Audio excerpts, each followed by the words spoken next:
लेकिन आइए एक और गाने की बड़ी सुंदर फरमाइश की गई है वैसे तो,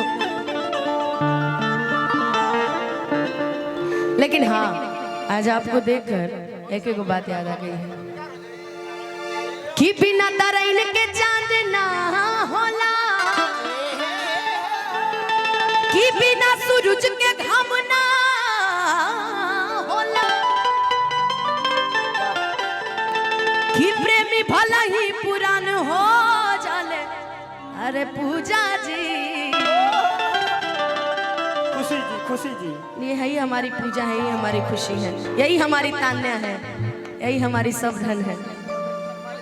तो आप ऐसा डांस कर दीजिए ना कि मन गदगद हो जाए। तनी आगे आके तनी गोलू भाई, भाई तोरे लिए गा रहे हैं खाली कि एकदम कमर वाला डांस हमको देखना। अभी तक हम किसी का डांस देखे नहीं, आप करिए कि हम हाई दीवाना कली कांच के, अरे गा जाइए पाँच के, चल जाइए नाच के,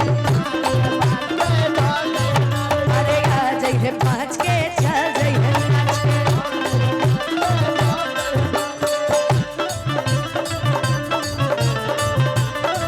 जो ना कहीं हाय दिया के बिगड़लस बंगो लीली, अरे बंगो लीली चित्ता बदली दिया के मजा मारे रसले है बंगो लीली चित्ता बदली मारे रसले है बंगो लीली।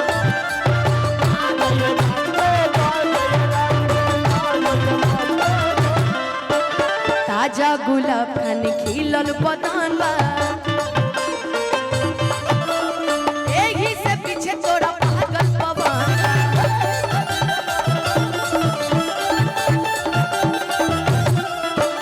ऐसे न नजर करे जा पतानी,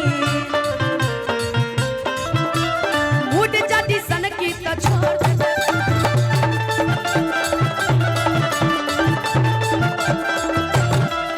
असते जो हम तूड़ी का हुमाच के, असते जो हम तूड़ी का हुमाच के, कि हम हाई दीवाना कली कांच के। ये लगना चाहिए कि आज हम लोग बलिया जिला में आए हुए हैं। अभी लग नहीं रहा है, बिल्कुल भी सन्नाटा लग रहा है ना। हाँ तो क्या चाहती हैं, ताली बजवा दिया जाए आपके लिए? कह दीजिए तनी ताली बजा दें। बजाइए बजाइए बजाइए बजाइए, तनी चारों तरफ से हाला करके तनी एक बार गा दो सब क्यों मिलके कि हम हाई दीवाना कली कांच के, अरे आ जाइए पाँच के, चल जाइए।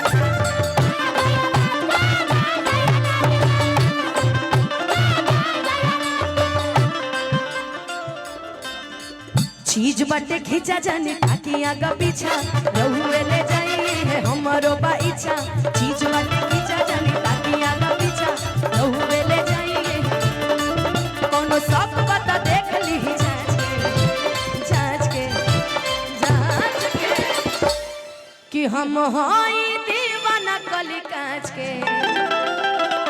बोले बाबू उड़ाने में रहे, हम हाई दीवाना कली कांच के, अरे आ जाइए पाँच के, चल अरे गा जाइए पाँच के, चल जाइए अरे आ जाइए पाँच के, चल जाइए।